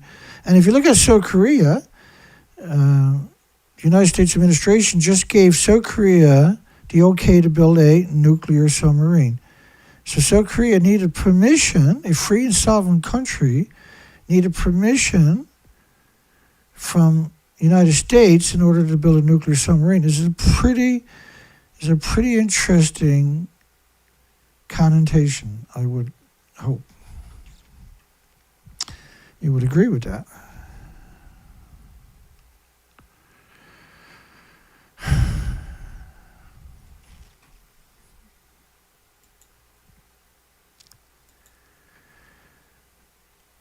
Test of live warheads. Now, all the nuclear weapons they've produced, a lot of them have been turned into plutonium mixed oxide fuel. And then the emissions from that process is catastrophic to everything with replicating cells worldwide forever and ever and ever. You can't contain the majority of the releases. You're boiling the fuel or the material in 3,000 degree Fahrenheit temperature nitric acid, a very caustic process that releases the isotopes, and it can aggregate some isotopes needed for fuel or weapons. And by doing that, though, you have to, originally back in the day, a lot of it was pumped deep underground, but what they found out was now it ended up in the water, it ended up in the water tables long after. And this stuff never goes away. Everything we've ever created, every isotope we created, even when it decays to it's radioactive lead. It's still pulsing energy almost at the speed of light every second. It doesn't post it very far, but it's still enough to wreck chromosomes, DNA, and cells. So everything they created is still out there pulsing energy almost at the speed of light. And we're talking from the ocean floor to the upper tropospheres. And that's global warming, by the way. That's what global warming is. You got 1,000 fuel pools splitting atoms directly into the environment 24 hours a day, 7 days a week, 365 days a year, after year after year, and decade after decade. And the scale of a single fuel pool is absurd. Each 24 hours, the amount of releases from splitting atoms, because there's no containment, right? So the idea of fuel in the nuclear reactor is not to produce electricity for people. That's a byproduct. That's how they sold it to you. The idea of a nuclear reactor is to produce fuel that once you take it out of there, that's called a fuel cycle. It starts right there. And now it's a breeder fuel. It's producing plutonium that can be harvested and used for weapons. That's what that's all about. But they can't contain it. You have 1,000 fuel pools worldwide with no containment, splitting atoms directly into the environment 24 hours a day. So you don't need nuclear accidents. You don't need nuclear meltdowns. You just need fuel pools to eventually destroy every single human and species on the planet. It catches up to everybody. It attacks every plant, every tree. It assimilates into every plant and every tree forever and ever and ever. It's the opposite of good. It's evil. It's a cancer to every species, but it's not, cancer is just one of the illnesses and diseases and autoimmune deficiencies and injuries that'll manifest from the poison. I know I'm pretty obvious. I'm worn out and burnt out, and to me, this I love Thursdays. This is my Friday show, right? I start on Sunday, and Thursday I'm usually worn out pretty good, and it seems like I'm worn out a little bit more this time. We got 5 shows in again this week. I think that's 17 this month, is it? Or 18 this month? Let me have a little look. Because we try for 20 shows a month, which is, it's hard to comprehend how crazy that actually is. A normal person would just do 1 show a week, maybe, right? That'd be that'd still be really difficult. But 5 shows a week is crazy. I got 1, 2, 3, 4, 5, 6, 7, 8, 10, 11, 12, 13, 14, 15, 16, 17, 18. Let me try that one more time.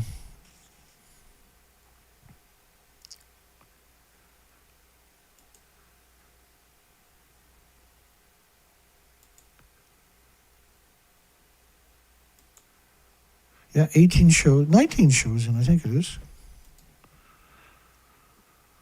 I think there's one that didn't go in there, the one that I just done without going into my monthly folders, because we have a folder for each month. You think of all the... So another facet of the nuclear industry is radiation in hospitals. And it's such a betrayal. It's such a betrayal, unfortunately. Just let me give you a quick explanation of that. Why I'm saying that, right?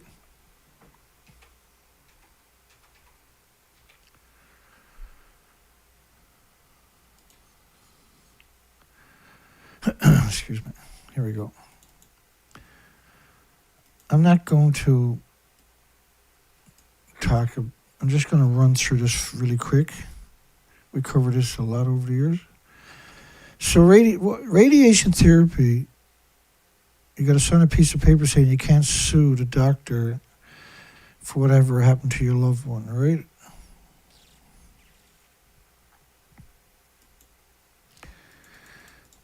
Just bear with me. And so this is another betrayal of the nuclear weapon industry. It's a silent epidemic because you get silence if you talk about it. So if you get radiation therapy, you'll get radiation injuries everywhere.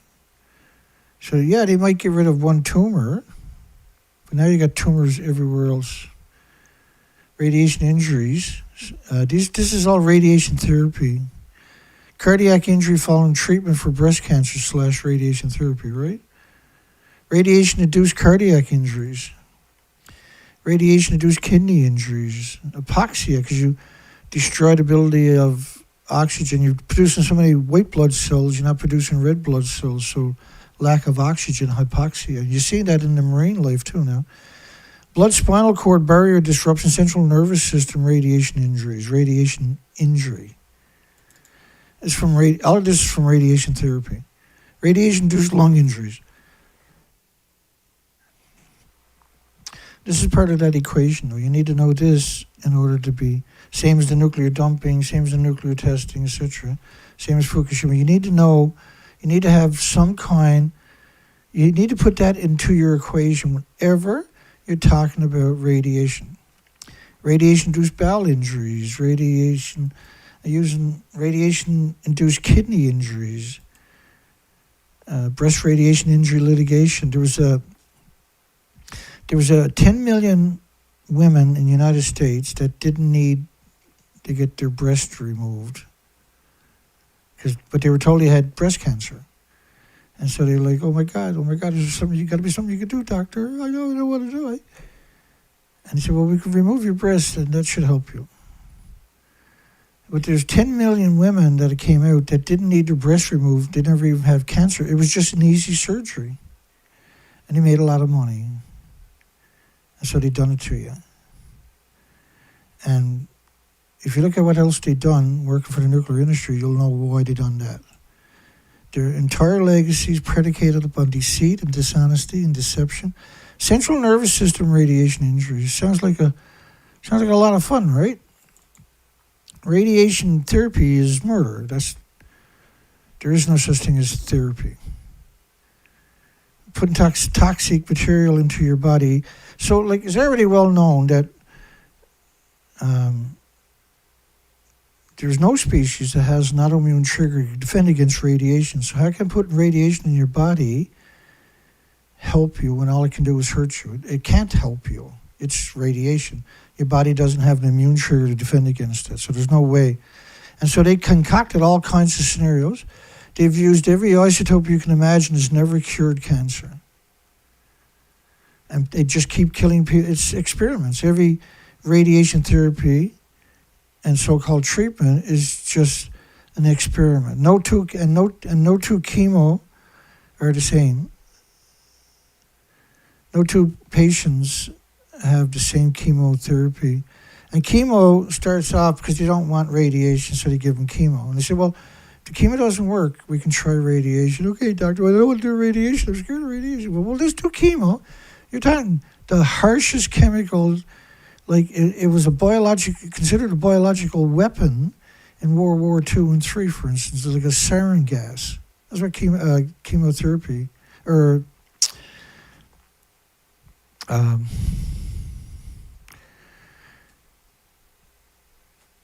like the chemical concoctions is not something your body attacks that.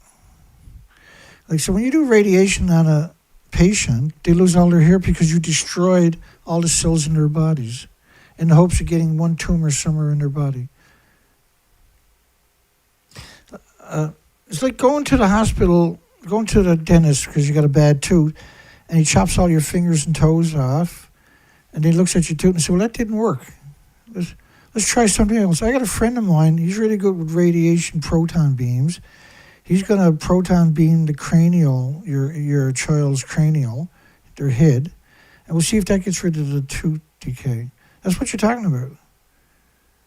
How do you get away with it this long? It's just social engineering, clearly, but it's, SpongeBob to Spider-Man and the Hulk and everything else. That's how they done it to the people in increments over 30 years that grew up thinking nuclear waste was good subconsciously through the Simpsons and everything else, just through the cartoons. Weapons against humanity, that's what a cartoon is.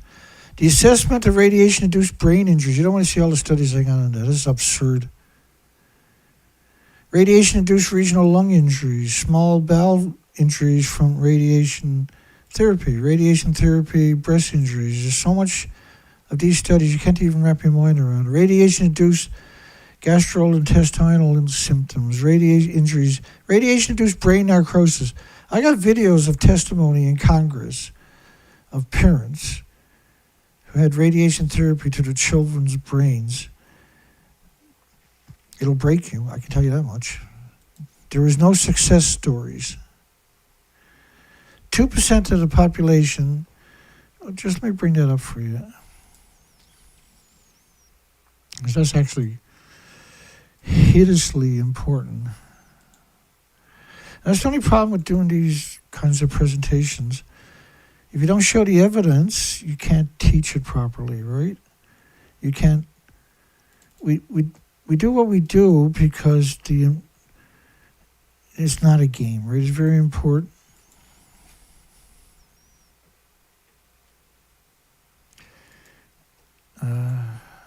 Yes.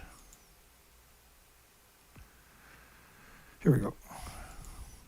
This was a study of a study. They repeated the study.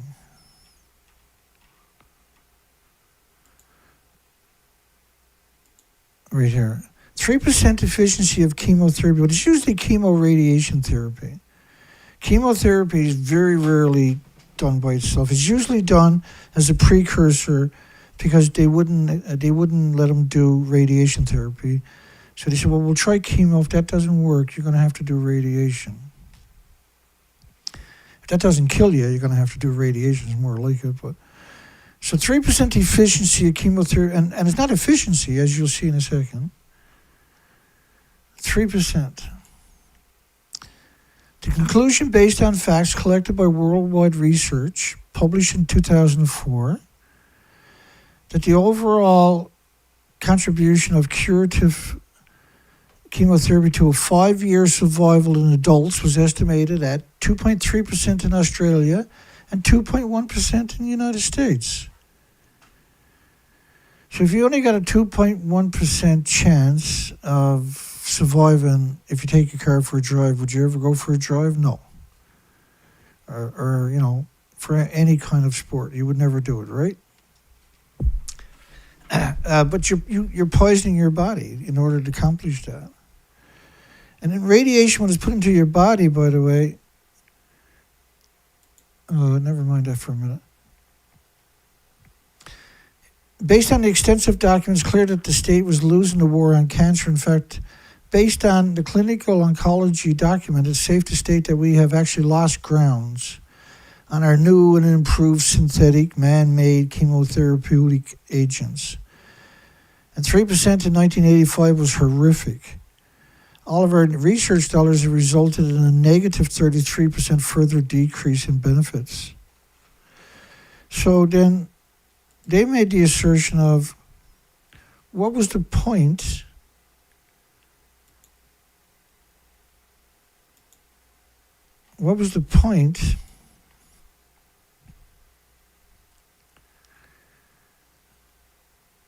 of this when it had no success rate? And the 5-year survival rate, it was better not to do it than it is to do it, because if you did live that 5 years, it was at an incredibly diminished capacity. And that's backed up by all of these studies here from radiation therapy. Radiation therapy, there is no therapy, radiation therapy. There's radiation-induced murder, right? Radiation, in fact, in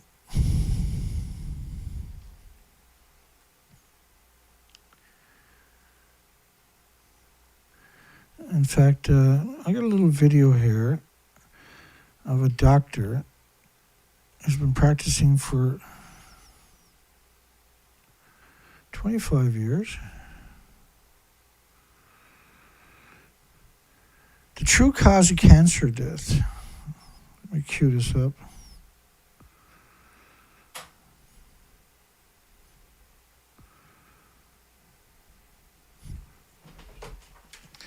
I'm going to play this video of this doctor. He does a better job explaining it.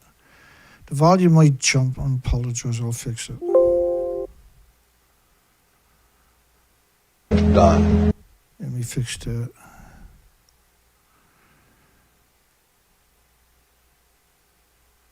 Of cancer patients.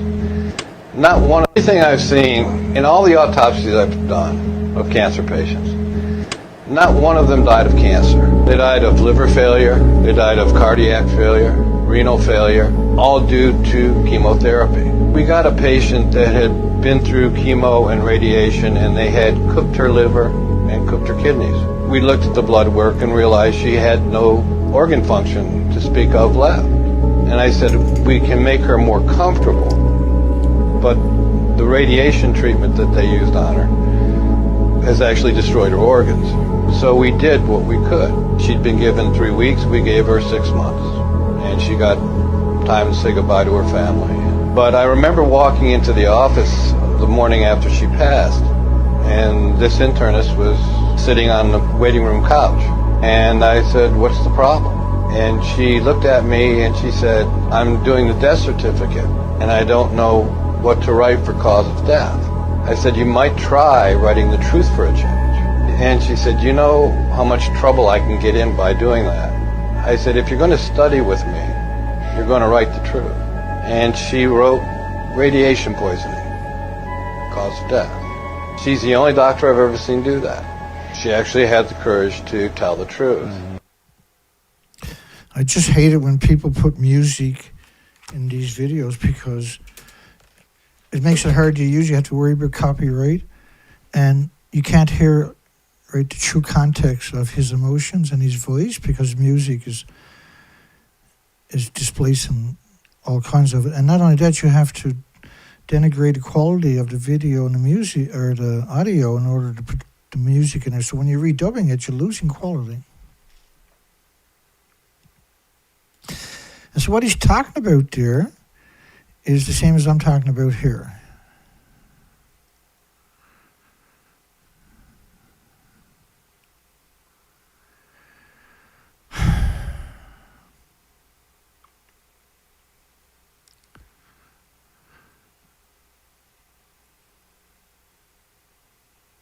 Let me see. Excuse me.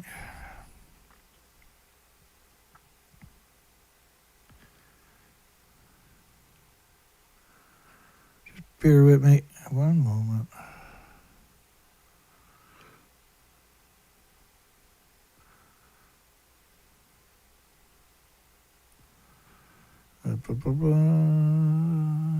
There we go. Chickadee China.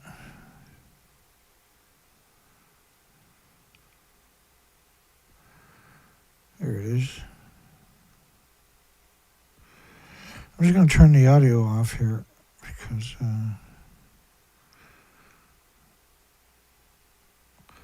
this is a cruel. This is an experiment they done. They told it they're hitting it with gamma shine, neutron, or beta ray, or alpha shine, or something. Watch what happens to his shadow. So now he walks away in a second. And he leaves his shadow in. He would have died that day or that week, for sure, from that kind of exposure.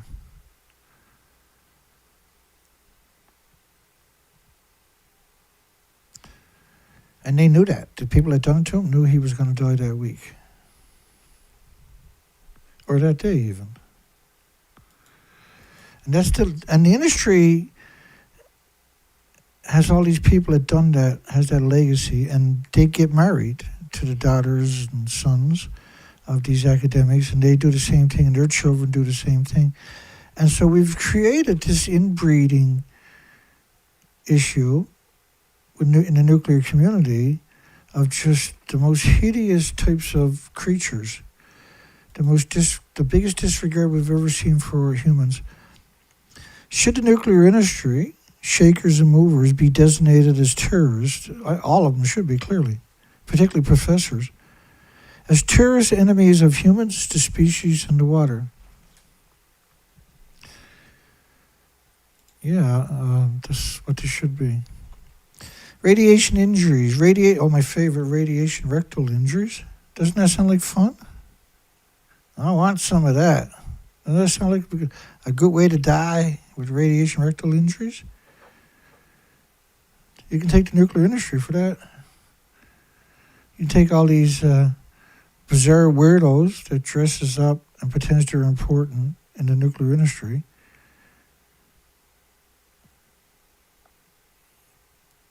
Every nuclear scientist should have to go to lick Buddy's butt, as far as I'm concerned. Radiation, well, I wouldn't wish that on anybody, actually. Radiation lung injuries, radiation injuries of your glands from radiation-induced liver diseases, radiation-induced bile duct injuries, So after seeing what I'm showing you tonight, would you really consider radiation therapy for you or your loved ones or your children or your friends or your families or your neighbors or your community? And why are you letting hospitals do this to your family members and your... Why would you allow this to happen? Because you don't know what's happening, right? You wouldn't let it happen on purpose if you had a say in it, but you're not going to get a say into it.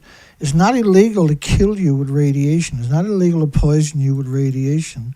Congress and parliaments and governments worldwide in the nuclear industry, with nuclear industries in their country, don't have the authority to make it illegal to poison you with radiation. They have the authority to make it illegal to poison you with over 3,000 chemicals, but they don't have the authority to make it illegal to poison you with anthropogenic man-made radiation. Only the nuclear regulatory commissions of those countries have that authority, and they are never going to do it. They're appointed each administration, and even if they did do it, the next administration would just change the rules back. They couldn't murder your loved ones in the hospital if it was illegal to poison you with radiation, see? They couldn't murder you in your bedrooms with your smoke detectors if it was illegal to poison you with radiation. They couldn't murder you with seafood if it was illegal to poison you with radiation. They couldn't murder you with your water or your food from your farms. They would have to shut down every nuclear plant on the planet because it's contaminating farmlands, they're all surrounded by. And that's not an accident. So when you look at all of these studies, who's right? Am I right, or is the nuclear industry which says there are no adverse side effects and very little is known? Do you think when you look at this that very little is known about anthropogenic man-made radiation? Do you believe that lie now? And, like the show last night, if you've never been here, you need to watch that. Put it in your bookmark, and you need to watch that at some point in the near future, because that will bring the story together for you. These are, I know, I'm not trying to be some trendy YouTuber or something like that. I'm here to educate those who are seeking how the radiation works, why it's a problem, where it's a problem, how it's been a problem, and who the people are, etc., etc., etc. I've been at it a long time. And you can't do an educational program by lying, even though you see that on all the time. I can't do it by lying to you. I can only do it by showing you an absurd amount of documentation. So if I did accidentally tell a lie, or I did tell a lie, you would say, well, Dana, that's a lie. Because you showed me all the documentation. Here's the documentation. You lied. But what's the point of me doing this? If I'm going to lie to you, what would be that point? I'm not that person. In other words, I'm not like the pro-nuclear community that does that for a living. The pro-nuclear community, children, will go to university. They'll get incredible degrees paid for by the taxpayers, by the way, and they'll get a job to come out and tell you a lie. Tell you it's like a banana. Well, I'm got a PhD in this. I'm a physics and that, and they'll come out and tell you it's like a banana, like walking in the sunshine, when clearly it has the worst attributes, not any good attributes. Radiation-induced cognitive impairment. You have no concept, if you've never been here before, the horror of this industry is inflicted upon every species, every human on this entire planet for millions of years to come. Even if you shut it all down now, this radiation will destroy humanity regardless.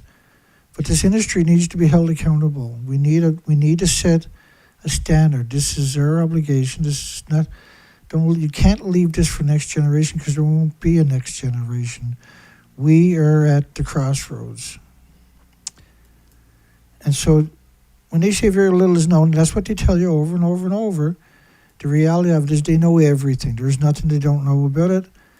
And they've tried everything there to cure cancer, allegedly, but they've never been able to do it. But they poisoned hundreds of millions of people, and we let them do it. Because the world wasn't educated. And the reason I run these educational programs for so long is because there was nobody out there doing it. And I thought, the world deserves somebody to tell the truth.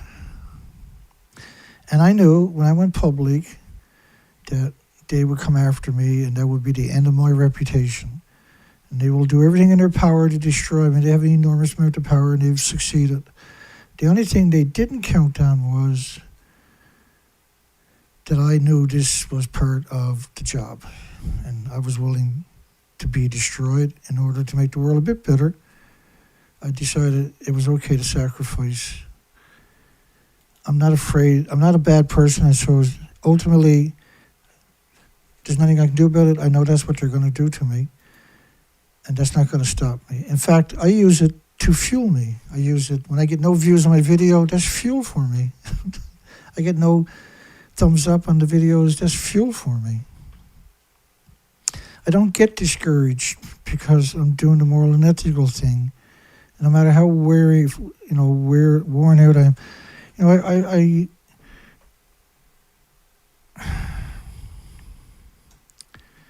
I ordered in a bunch of more equipment this week,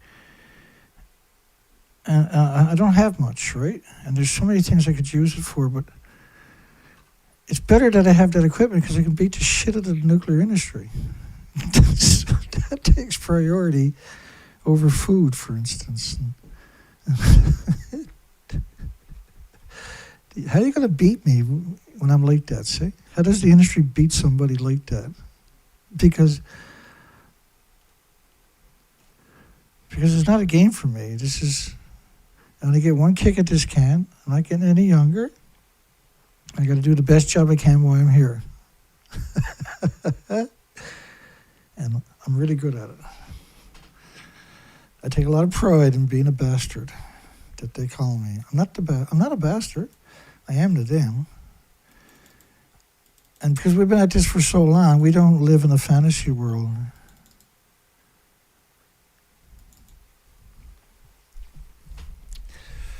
Oh, I'm so glad this is my Friday. I get a couple of days off. Not that I know how to take a couple of days off.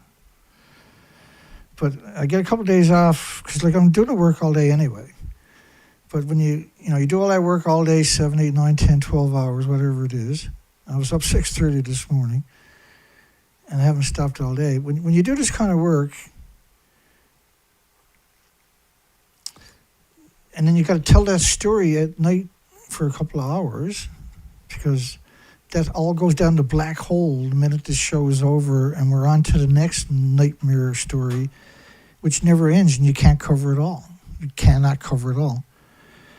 And so just doing 5 shows a week is pretty sad, because you need a 24-hour network of telling these stories to keep up with the lies that show up every 24 hours. It would take you 24 hours to tell the lies, or to counter the lies that were told in 24 hours, to challenge the lies, right? You know what I mean, right? Because you have to challenge the lies with evidence.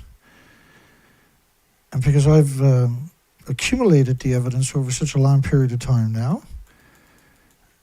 and we've accumulated the equipment that could handle the different formats and everything else, it goes pretty smooth. But I can tell you one thing right now, it's no fun. There's no fun. Right, there's the dying species, the disappearing species, the emaciated whales, the missing. We got 46 million birds missing right here because the food chain is broken. They didn't go somewhere else. They've been coming here for 46 million seabirds come here every year to raise their fledglings. They didn't show up for the last 5 years. They didn't go on vacation. They died of starvation, right? On the migratory routes, same as all the species of the whales that we document. If you go to my playlist, you'll see a species die-offs playlist. And that's just some of the recent die-off videos that we've done on these. They're typically over 2 hours. And they show you the recent die-offs. This is not something that should exist as an emaciated killer whale, because it eats. And we're seeing them all over the place with this particular attribute. The peanut head, the shoulder blades sticking up, the rib cages. And then the bryce whale a week ago, like if someone asked me to identify that,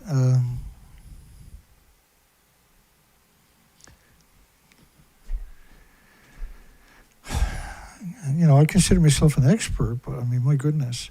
And then if you look at my research expeditions for 6 years on the ocean, 4 to 5 months a year on the ocean without coming home, it was a brutal moment in my life, a brutal 6 years in my life out doing research expeditions. I was just to build the whole operation, to get it out on the ocean and get it to work and get documentation and survive it each year. I don't think the world will ever appreciate the madness that I went through to survive each year on the ocean. And this is your media.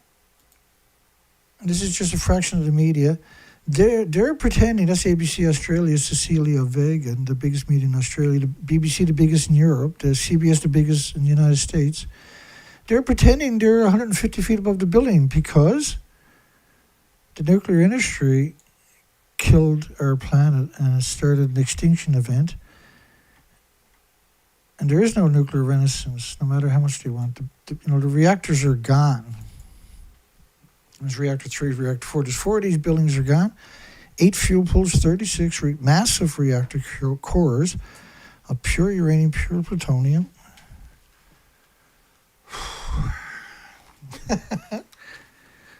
I didn't think I was going to make the 2-hour mark tonight. I can tell you, honestly, I didn't.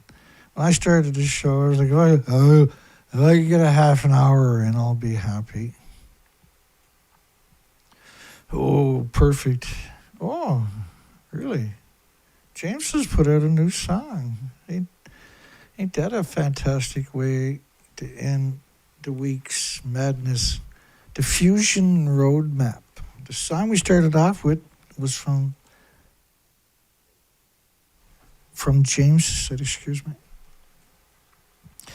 So he's sometimes, not very often, but sometimes he'll put out a video and his video is incredibly insightful into the nuclear industry because a lot of the times we don't have that visual, right? And he's so good at it. It's unbelievable. The Fusion Roadmap. And he's got probably 400 plus songs, anti-nuclear songs, more than the entire planet combined has produced in history. He's produced himself. And he's got some fantastic music. We're going to play the Fusion Roadmap. Hugs for everybody. Have a great night. If you make it this far, don't forget to give us a thumbs up. We scrounged up 27 thumbs up. Woohoo! Oh, we got 34 votes tonight.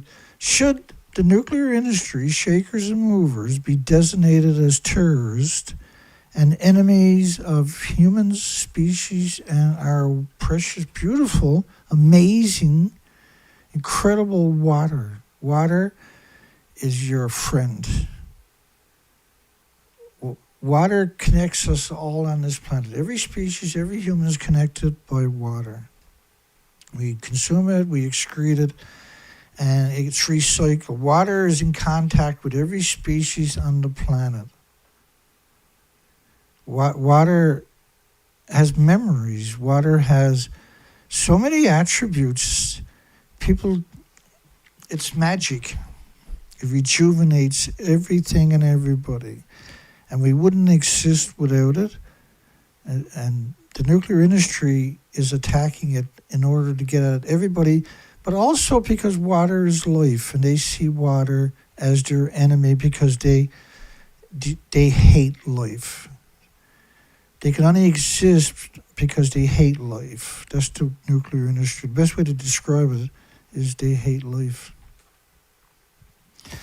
And water is just magic. We love it. We appreciate it. And it's wonderful. And we are very blessed to have water. We're very, very lucky, obviously. Take care. Hugs for everybody. We see everybody on Sunday, unless there's another major event crops up. or I get bored. You never know with me. Take care.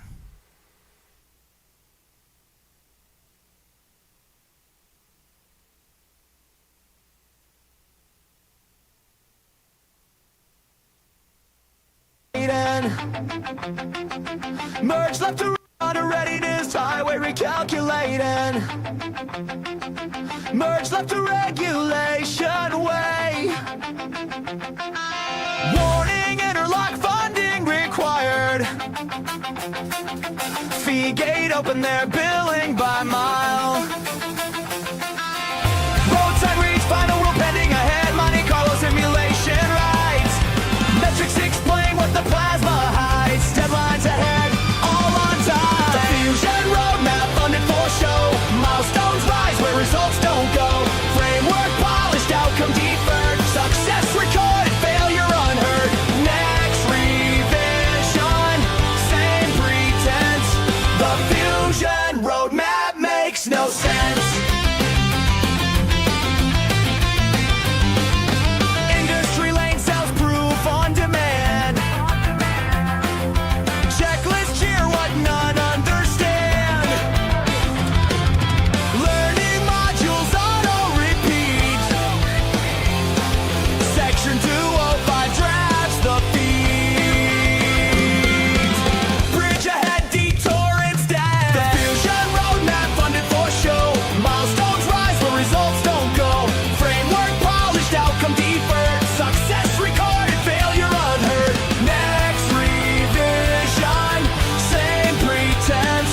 The fusion roadmap makes no sense. Fee structure toll, exact change please. Training plaza scrolls decrease. Design cert close for road repair.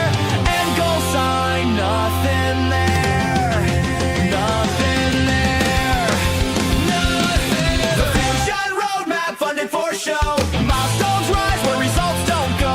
Framework polished, outcome deferred. Success recorded, failure unheard.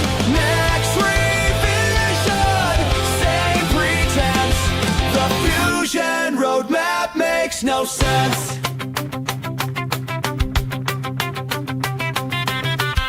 You have arrived at approval of first commercial design.